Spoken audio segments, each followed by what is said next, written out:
Il simbolo Prima l'Italia depositato da Salvini continua a far ribollire la Lega in Veneto e nella Marca dopo le parole di Gian Antonio D'Area ai nostri microfoni domenica. La richiesta urgente è quella dei congressi. Lo schianto in cui ha perso la vita la giovane Samira, il 22enne alla guida dell'auto, non aveva bevuto. La ragazza era senza cintura, un trend nella Marca sempre più negativo, boom di violazioni. Tragedia a Treviso, 51enne guardia giurata stroncato da un malore durante il suo turno. Attacco della CISL in questo settore, straordinari costanti. Colpo grosso dei ladri in una tipografia di San Zenone. I malviventi fuggono con mezza tonnellata di lastre di alluminio. A Mogliano invece raid allo stadio del rugby. Attimi di preoccupazione questa mattina nella sede della Contarina Lovadina di Spresiano. Un incendio è stato presto domato da operatori e pompieri, a causarlo una bomboletta spray. 40 ecovandali pizzicati da inizio anno dai vigili a Treviso, gli ultimi in questi giorni. In un caso un cittadino di Roncade ha abbandonato l'immondizia a pochi passi dalla sede della polizia locale. Sono in tutto 7 nel Veronese e nel Padovano. In Veneto orientale i casi di epatite acuta pediatrica registrati in Veneto e trasmessi dalla Regione al Ministero. Nell'immaginario collettivo, grazie a Pietro Germi, è in bianco e nero la Treviso degli anni 60. Oggi, grazie a un prezioso ritrovamento nell'archivio di un fotografo trevigiano, vi facciamo vedere com'era a colori la città di signore e signori. Bentrovati, buonasera telespettatrici, telespettatori di Antenna 3. C'è la politica in primo piano per questa edizione trevigiana dei nostri telegiornali, con le fibrillazioni sempre più forti in casa Lega dopo che il leader Matteo Salvini ha depositato la lista, il simbolo Prima l'Italia. Le dichiarazioni, le tensioni sono detonate domenica sera nel corso di un'intervista dell'europarlamentare leghista Gian Antonio D'Area nel corso del nostro telegiornale. Ora la richiesta urgente da parte di tanti esponenti del partito è quella dei congressi. Fino a quando non si cancella questo alibi, che è quello di non far congressi, di non ascoltare i militanti, anche la scusante della pandemia poteva valere fino a un certo punto. Ha fatto congressi il Partito Democratico, il Movimento 5 Stelle, ha fatto congressi Forza Italia, hanno fatto congressi ormai tutti i partiti, l'unico che non li ha fatti è il nostro. Insomma, diamo la parola ai militanti, no? Di cosa si ha paura. Congressi subito e basta con l'alibi Covid. Non c'è crepa dal Veneto che non diventi scossa di terremoto nella Lega. Ultimo casus belli, il simbolo Prima l'Italia depositato da Matteo Salvini, una lista per le regionali in Sicilia che sembrerebbe voler unire Carroccio e Forza Italia in quell'esperimento di federazione di centrodestra tante volte auspicato dallo stesso Salvini e che la base leghista teme possa essere soltanto il prologo siciliano di un cambiamento generale. Per la Lega votata alla battaglia autonomista e alla bandiera di San Marco, quel simbolo sembra un pugno nell'occhio. Il primo a lanciare il sasso dal Veneto e dalla Marca in particolare è stato domenica. Ai nostri microfoni un nome storico e già nel mirino di provvedimenti come Gian Antonio D'Area, mai tenero con Salvini. Il simbolo Alberto Giussano per noi è fondamentale, è imprescindibile e su quel simbolo noi faremo chiaramente le barricate. Vedo dai giornali dei cambiamenti radicali, non li ho visti con congresso, non li ho visti con assemblee, non li ho visti con riunioni di partito, ma solo così buttate sulla stampa, e questo mi addolora. Inevitabile dibattito, basta leggere i commenti sulla pagina Facebook dove lo stesso D'Area posta il nostro servizio. Il trend sembra proprio quello, sempre più in basso, oppure tornare alla cara vecchia Lega Nord o un perentorio svegliatevi.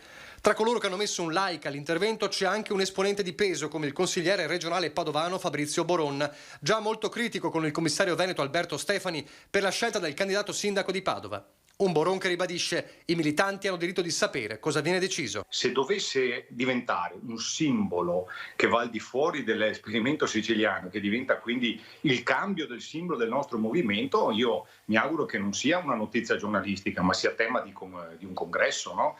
Lo stesso commissario Stefani in queste ore è perentorio. Prima l'Italia riguarda soltanto la Sicilia, basta con le polemiche. E da Treviso anche Riccardo Barbisan cerca di gettare acqua sul fuoco, dicendosi tranquillo che la scelta non possa attecchire altrove. Gian Antonio D'Area esprime il timore della base.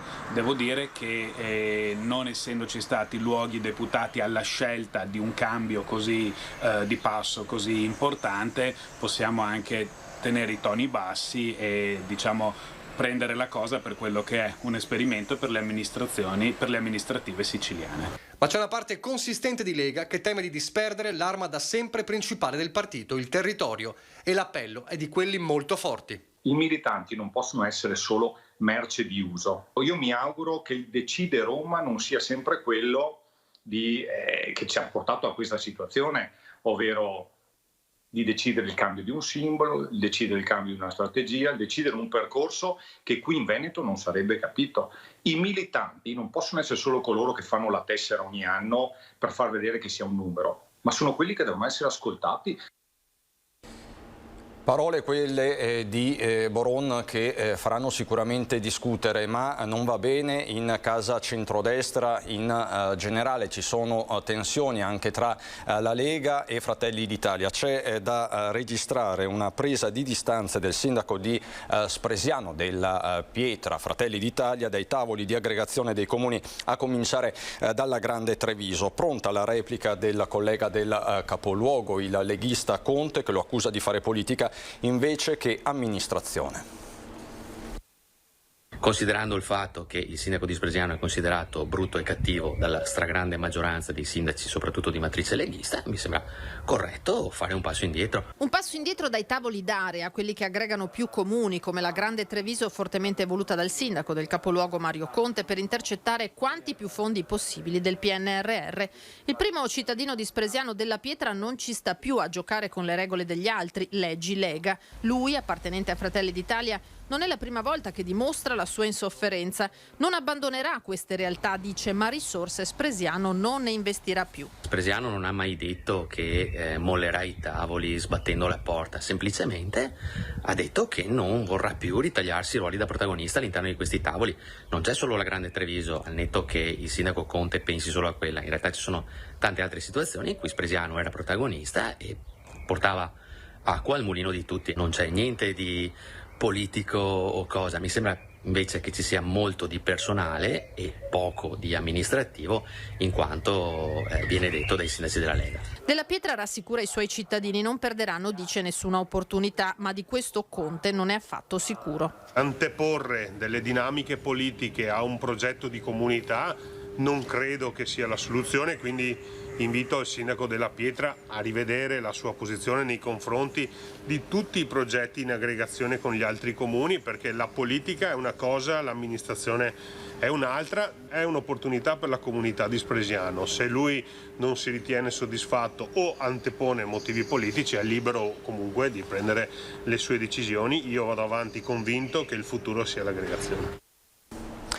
La cronaca resta l'ipotesi di omicidio stradale, ma è risultato negativo all'alcol test il ragazzo che guidava l'auto sulla quale viaggiava Samira e che si è schiantata lunedì all'alba sulla Ponte Bana a Spresiano. Commosso il ricordo di chi conosceva la 23enne ed è boom di violazioni al codice della strada per il mancato allacciamento delle cinture di sicurezza.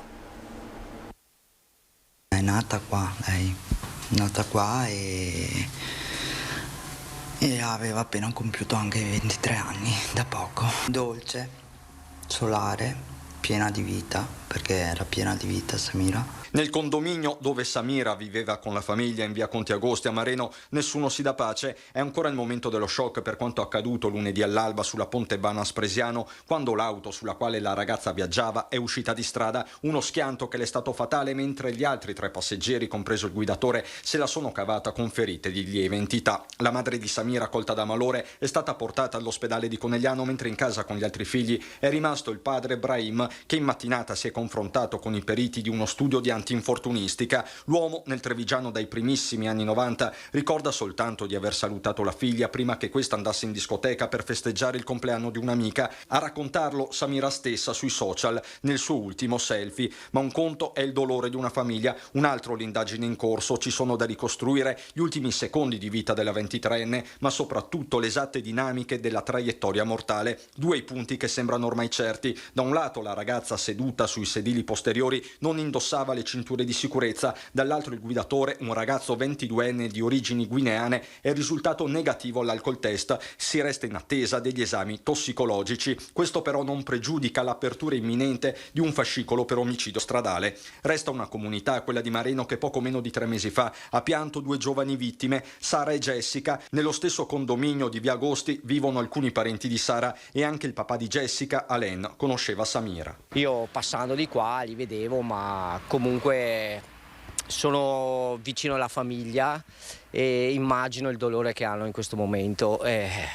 Io che ci sono passato, che sono 86 giorni che è morta mia figlia, e sono ancora affranto dal dolore, immagino loro appena successo. Mi metto a disposizione per qualsiasi cosa, moralmente posso dare una mano visto che io ci sono passato e per qualsiasi cosa sono qua. Sullo sfondo un fenomeno in continua crescita, quello del mancato allacciamento delle cinture di sicurezza. I dati della Polstrada di Treviso, comunicati dallo stesso comandante Simone Morello, parlano chiaro. Nel 2019 ci sono state 1666 violazioni accertate, 2640 nel 2021, impietoso anche il raffronto del periodo che va dal 1 gennaio al 25 aprile, l'anno scorso 781, quest'anno già 950, quasi 200 in più. Anche per questo gli agenti stanno intensificando i controlli.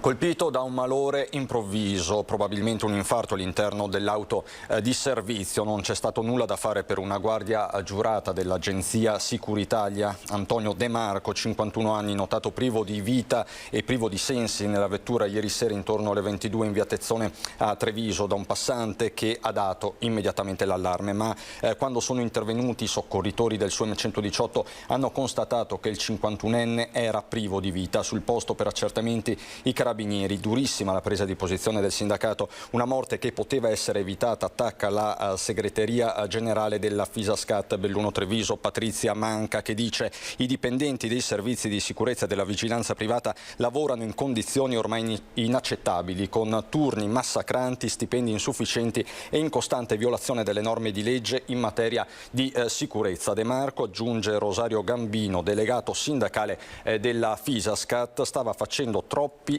straordinari, comandato in servizio di pattugliamento continuato per mancanza di personale, percorreva 400 km al giorno in auto. Queste quindi le parole del sindacato.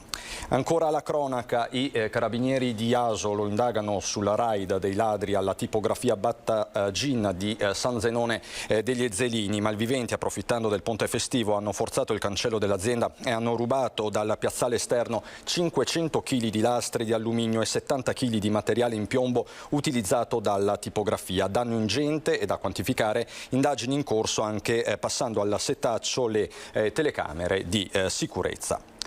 Furto allo stadio del rugby di Mogliano Veneto la scorsa notte. I ladri hanno rubato 2 televisori, materiale informatico e persino delle bibite dalla cucina. Hanno forzato una finestra della clubhouse e sono entrati nei locali razziando quanto hanno trovato. Ladri in azione la scorsa notte allo stadio di rugby Quaggia in via Colelli a Mogliano. Delle persone sono entrati e hanno rubato del materiale elettronico, televisioni, impianto stereo, hanno fatto dei piccoli atti vandalici all'interno della struttura delle cucine e della clubhouse, con magari, penso, rubando un po' di materiale alimentare e delle bibite. Furto ed atto vandalico nello stesso tempo, visto che i ladri, oltre a rubare i 2 televisori da 40 pollici ed altro materiale informatico e a mettere a soqquadro i locali, non hanno disdegnato persino alcuni alimenti trovati all'interno. L'ammontare del colpo tra refurtiva e danni è ancora in corso di quantificazione. Non è la prima volta che lo stadio Quaggia viene preso di mira dai ladri. Non è la prima volta che capita, purtroppo, perché anche l'anno scorso sono passati 2 o 3 volte i ladri. Cosa che nel periodo passato ci obbligò a mettere le telecamere a circuito chiuso e l'allarme su tutta la struttura perimetrale. Le immagini delle telecamere di videosorveglianza sono ora al vaglio dei carabinieri che indagano sul furto e che stamane hanno effettuato un sopralluogo allo stadio. È grave un ragazzo di 29 anni che nel tardo pomeriggio di oggi si stava allenando alla palestra di Roccia presente all'interno del negozio Sportler. Siamo a Silea, nell'area commerciale di Silea. Il giovane è caduto per circa 9 metri durante un'arrampicata riportando diverse fratture. Soccorso dal personale del SUEM 118 e portato al vicino Cafoncello, è intubato. Sul posto anche una pattuglia dei carabinieri. E sono stati attimi di preoccupazione questa mattina nella sede della Contarina a Lovadina di Spresiano. Un incendio è stato presto domato da operatori e pompieri. A causarlo con ogni probabilità una bomboletta spray non conferita regolarmente. Verso le 7 di mattina c'è stato un principio di incendio sulla zona del materiale triturato e la linea degli ingombranti, probabilmente causata da una bomboletta spray che era presente all'interno dei rifiuti trattati. Prima si è attivata la squadra interna, poi sono dovuti intervenire anche i vigili del fuoco per domare e circoscrivere il principio di incendio che si è sviluppato in una delle linee dell'impianto di selezione del multimateriale presente all'interno dello stabilimento Contarina di Lovadina, in comune di Spresiano. È qui che durante le consuete attività di triturazione dei rifiuti ingombranti si sono create delle scintille cadute poi sopra un cumulo di materiali in lavorazione, scatenando fiamme e molto fumo. Quindi abbiamo preso il materiale che era interessato dall'incendio in collaborazione con i vigili del fuoco e abbiamo spostato nei box retrostanti in attesa dopo di verifica. L'intervento è durato circa un'ora e mezzo. Sul posto anche i carabinieri per i rilievi di rito, anche se fin da subito si è escluso il dolo.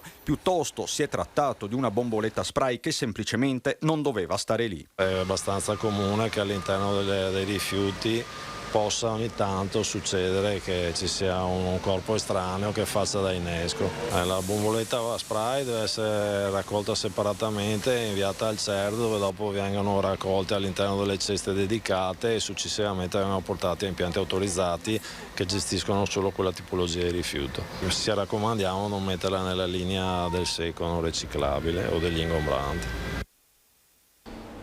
E intanto sono 40 gli ecovandali individuati e multati dalla Polizia Locale di Treviso da inizio anno, gli ultimi 3 proprio in questi giorni. In realtà preferirei che non esistessero gli ecovandali, ma siccome qualche maleducato ancora c'è, oggi sono stati invitati presso il comando della Polizia Locale per ritirare il loro verbale da 400 euro e soprattutto per ritirare quei rifiuti che hanno abbandonato lungo le strade. 2 sacchi di rifiuti abbandonati da un cittadino di Roncade in via Castello d'Amore, poco lontano dal comando dei vigili, altrettanta immondizia lasciata da un 57enne di San Biagio di Callalta in strada a San Bartolomeo. Infine i rifiuti gettati sistematicamente in via Marco Polo da un cittadino afghano di 30 anni residente a Treviso. Per gli ultimi 3 ecovandali pizzicati dalla Polizia Locale, multa salata e restituzione di quello che avevano abbandonato in giro, con l'obbligo di smaltirlo correttamente attraverso Contarina. Questa è una maniera forte per intervenire nei confronti di queste persone, ma il rispetto della civiltà prevede anche questo. Sul fronte dell'abbandono di rifiuti la politica di Cassugana e Polizia Locale è ferrea e i numeri sono significativi. Sono in totale 40 gli ecovandali che sono stati sanzionati dal 1° gennaio ad oggi grazie al grandissimo lavoro che sta effettuando il nucleo antidegrado, peraltro aumentato anche di un agente nell'ultimo mese. Questo perché? Perché gli abbandoni sono quotidiani, ma la lotta contro questi ecovandali, per non definirli ecodisonesti, ripeto, viene effettuata tutti i giorni, sia con servizi in borghese, con questi 3 agenti, che grazie al sistema di videosorveglianza diffuso in tutta la città e dai lettori targhi. La pagina della sanità con l'emergenza di questi giorni. Sono in tutto 7 i casi di epatite acuta pediatrica registrati in Veneto e trasmessi dalla Regione al Ministero della Salute. Epatite pediatrica acuta. Anche in Veneto sono 7 i casi segnalati e trasmessi dalla Regione al Ministero della Salute. La più grave è una bimba di 8 anni ricoverata da venerdì scorso nel reparto di pediatria d'urgenza dell'azienda ospedaliera di Verona. Le sue condizioni sono comunque in miglioramento. Un'altra bambina di 13 anni, ne compirà 14 la prossima estate, ricoverata all'ospedale di San Donà di Piave 2 settimane fa, colpita in modo pesante da epatite, aveva allertato la pediatria del nosocomio. manicomio. Fortunatamente la ragazzina ha visto regredire abbastanza rapidamente la malattia, tanto che è potuta tornare a casa in dimissioni protette, e cioè sotto osservazione ed effettua frequenti visite all'ospedale. Gli altri 5 bambini veneti colpiti da epatite acuta, tutti maschi, sono già stati dimessi, 2 di 1 mese e 10 anni d'età dall'azienda ospedaliera di Padova, 1 di 2 anni dalla pediatria di Campo San Piero e 2 di 13 e 14 anni dall'azienda ospedaliera di Verona. Il Ministero della Salute ha attivato la rete di sorveglianza dei pediatri per monitorare eventuali casi di questa forma di epatite acuta di origine ancora sconosciuta, che nel mondo ha già infettato 190 bambini, una quarantina in Europa. Adesso per noi la pubblicità, a fra poco.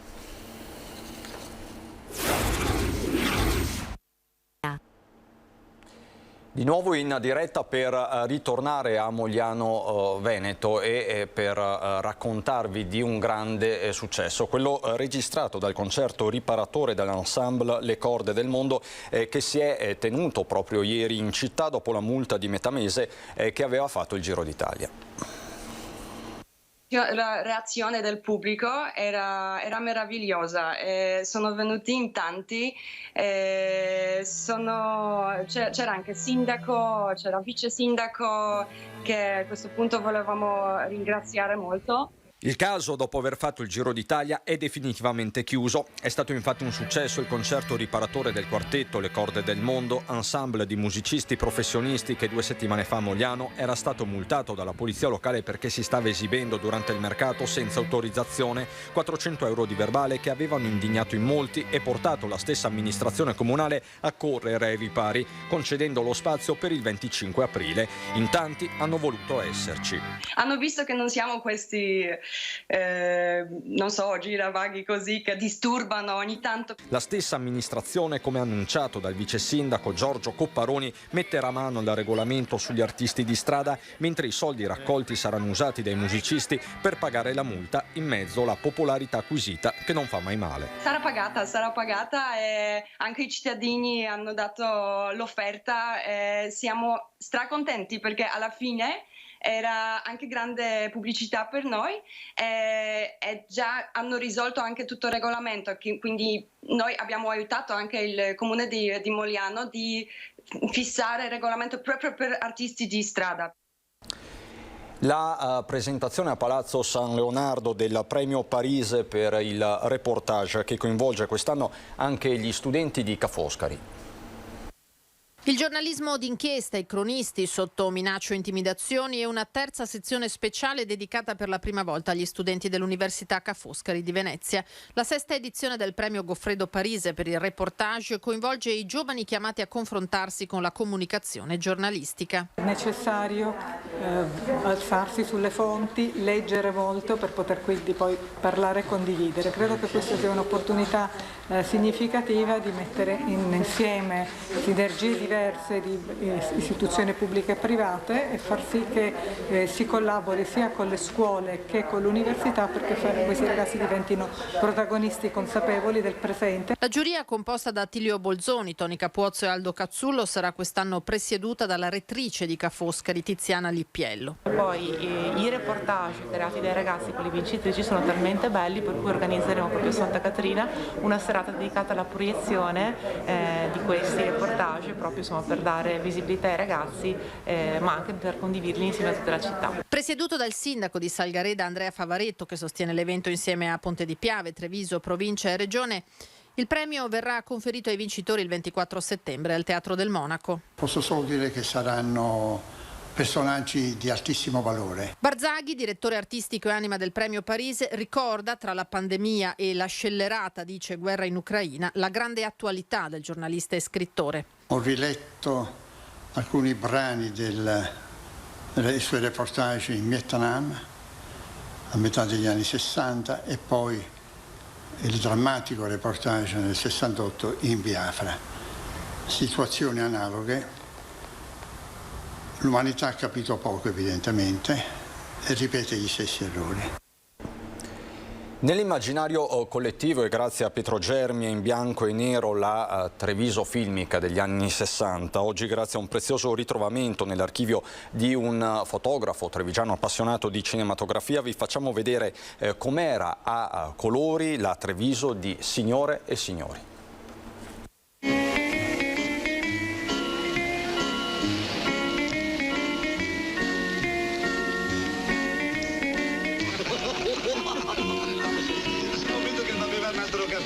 Così sarebbero 7 stamattina. Eccola a colori la Treviso di Signore e Signori. Stesso periodo raccontato in bianco e nero da Pietro Germi, nelle immagini fissate in Super 8 da Giuseppe Donadi, fotografo trevigiano innamorato della cinepresa. Mio papà era un fotografo e faceva anche film all'epoca, ovviamente con la cinepresa. Usava la pellicola 8 mm, 16 mm e Super 8. Lei è la pronipote di un'arte nata nel cuore della città. Il mio bisnonno abitava in Piazza dei Signori, mio papà è nato in Vicolo Dotti, che è il vicolo più bello di Treviso. Quindi la sua infanzia è stata fra Piazza Pola, dove abitavano i nonni. Tra l'altro la sua bisnonna era una fotografa, Fini, e tante foto che vedete in giro per Treviso erano della sua famiglia. I Fini, la famiglia che per prima ha iniziato a documentare la Treviso di fine Ottocento, e Federica che oltre alla passione ha ereditato anche l'archivio di papà fatto di tanti negativi ma anche di diverse pellicole. Curiosando fra le cose vecchie, facendo un trasloco, ho trovato fuori queste pellicole che ricordavo quando ero piccola di aver partecipato anche all'esecuzione mentre mio papà le stava girando. Così, convertendone alcune, ecco la sorpresa di questa Treviso inedita. Sorprende quanto oggi sia diversa, partendo dalle evidenze come il traffico, ma anche nei particolari come l'Hotel San Martino di Rimpetto a Somariva o la folta alberatura della curva dello stadio di Porta Piave. Luoghi che sono rimasti e luoghi che sono profondamente cambiati, come Palazzo Polisseni di Piazza San Vito, il primo grande magazzino in città. Era un po' più borghese, la gente si conosceva e si girava tranquillamente, come vedrete anche in questo filmato, in doppio senso di marcia, che è una cosa che adesso sembra impossibile. Infatti, se posso pensare ai giovani, non la riconoscerebbero più. Però guardando i palazzi, i vicoli e soprattutto il corso dell'acqua, ecco, è rimasta la stessa atmosfera. Perché in fondo possono cambiare le regole del traffico e le tecnologie, ma tresche, ammiccamenti e storie boccaccesche non mancano mai nell'infinita danza trevigiana di Signore e Signori, a cui affidiamo il ritorno in bianco e nero di Borgo Cavour. Aia! E ti non fiatare, sa.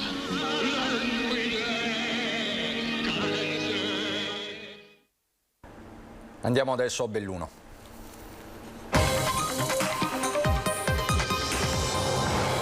A Belluno, dove proseguono a ritmo serrato le indagini coordinate dalla Procura della Repubblica sul devastante incendio di un mese fa circa a Fortonia. Il fascicolo per ora resta contro ignoti, l'ipotesi di reato è quella di incendio doloso, ma ci racconta tutto Tiziana Bolognani.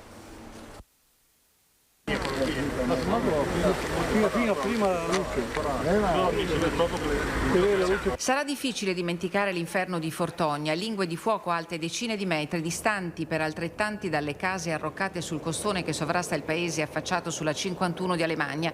Un fronte di 4 chilometri e più per un incendio i cui danni ingentissimi si aggirerebbero intorno ai 3 milioni di euro, che ha tenuto con il fiato sospeso un'intera provincia e non solo, in senso figurato. 3 inneschi la mattina del 23 marzo scorso sopra Beccola, nella zona del Rio dei Frari, e un sospetto di dolo per la quota dalla quale il rogo si è sviluppato. Le indagini coordinate dalla Procura di Belluno sono scattate immediatamente, chiusi gli accessi ai sentieri, controllati tutti i mezzi che uscivano, verificata con i vertici dell'esercito l'ordinanza che delimitava proprio quella vasta area adibita a esercitazione militare con armi da fuoco, prontamente smentita dal comando di Padova, che pare avesse sospeso l'attività dopo l'incendio scoppiato il giorno prima fra Igne e Soffranco. Sull'attività investigativa vige il massimo riservo, quanto trapele che si starebbero passando al setaccio alle telefonate di quelle ore concitate. Un impegno poderoso per gli inquirenti che non vogliono lasciare nulla di intentato a fronte di un lavoro che per i soli vigili del fuoco si è tradotto nell'impiego di 261 unità e 142 mezzi,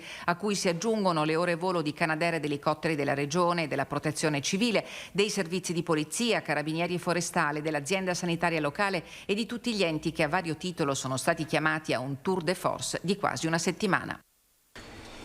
I temi dell'occupazione con l'avvertenza Ideal Standard, concluso e sottoscritto l'accordo preliminare di cessione dell'azienda, atto fondamentale per il trasferimento del sito produttivo, la cordata composta da Banca Finint, Delfin, Luigi Rossi Luciani e Gruppo Progest. L'atto è stato sottoscritto al tavolo istituito in Regione, che ha il compito di seguire il percorso di reindustrializzazione del sito di Ideal Standard di Borgo Valbelluna. La presenza delle parti interessate, oltre che delle organizzazioni sindacali di categoria, delle RSU e dei rappresentanti del Mise. La Regione continuerà a monitorare il percorso per raggiungere l'obiettivo previsto di salvaguardia dei posti di lavoro e di continuità produttiva dello stabilimento.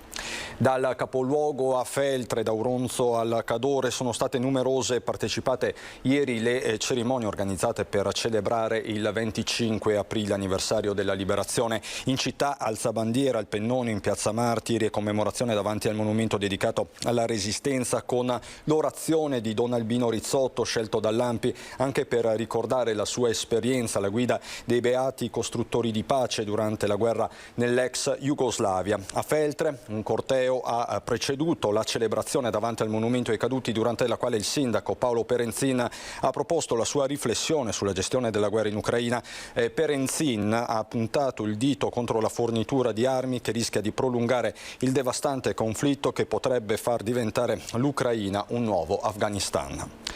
Non sono ancora disponibili i contributi in denaro che il governo Draghi ha deciso di destinare direttamente ai civili scappati dall'Ucraina in guerra. Forse a fine aprile sarà attivata la piattaforma, afferma il sindaco di Belluno Jacopo Massaro. Frattanto cresce il disagio fra i tanti in provincia, oltre 1 migliaio, che hanno trovato alloggio da famiglie disponibili a titolo di volontariato.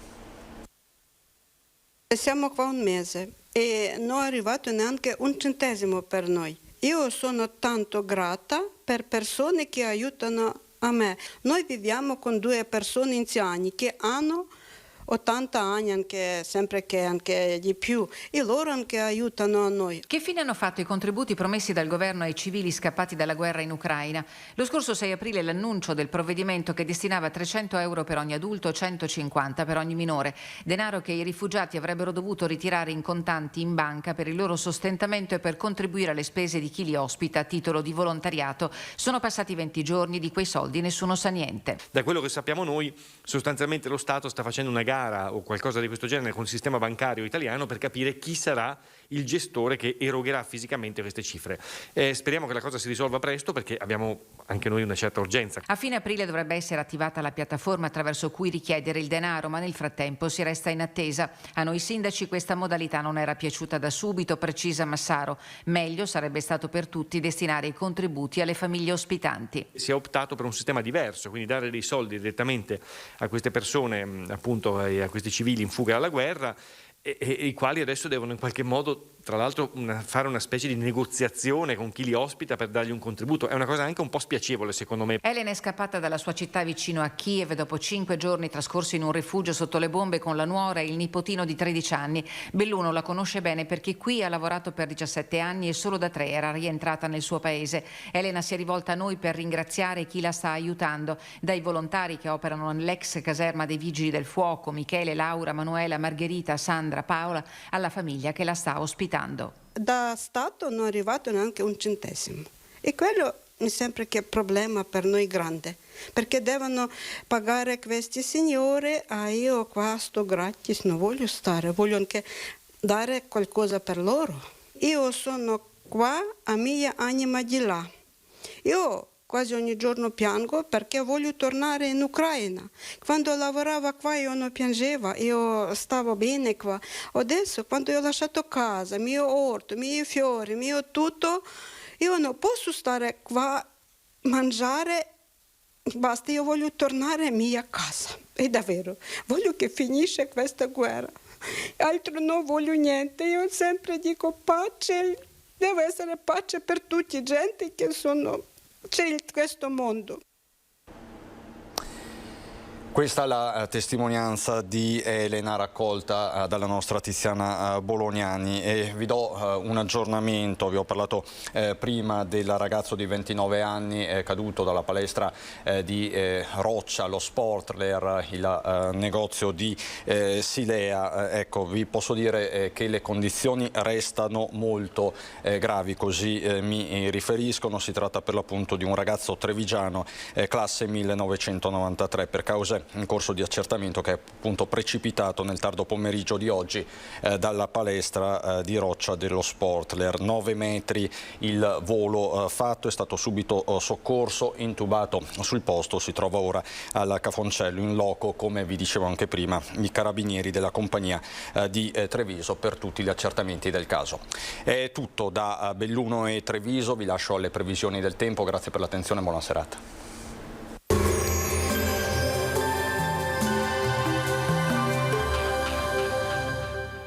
Entra nel mondo Lolato. Da oltre 40 anni un team di professionisti per migliorare la qualità della tua vita. Centro del piede con servizi di podologia. Laboratorio per la produzione di plantari e calzature su misura.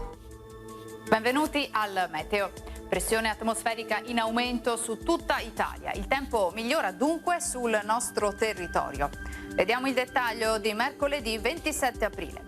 Sul Veneto in pianura avremo nebbie locali fino all'alba, ma in dissolvimento nella mattinata. A seguire cielo in prevalenza sereno o al massimo poco nuvoloso, ma insomma sarà ampiamente soleggiato. Precipitazioni assenti, venti a tratti moderati da nord-est. Temperature in aumento, minime tra 6 e 10 gradi, massime comprese invece tra i 16 e i 21 gradi. Spostiamoci ora sul Friuli Venezia Giulia. Anche in questo caso tanto sole, il cielo si presenterà limpido, come vediamo, poco nuvoloso su pianura e costa, qui con bora moderata. Temperature minime sugli 8-12 gradi, massime sui 19-20 gradi. Infine diamo uno sguardo al Trentino Alto Adige, dove di fatto avremo poche novità. Anche qui ampio soleggiamento ovunque, con cielo sgombro da nubi. Temperature minime intorno agli 8 gradi, massime sui 21 all'incirca. Dal meteo di Antenna 3 per ora è tutto, grazie per l'attenzione, arrivederci.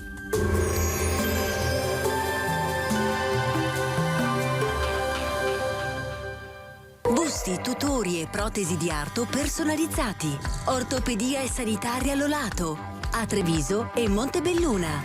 Lolato, soluzioni per star bene.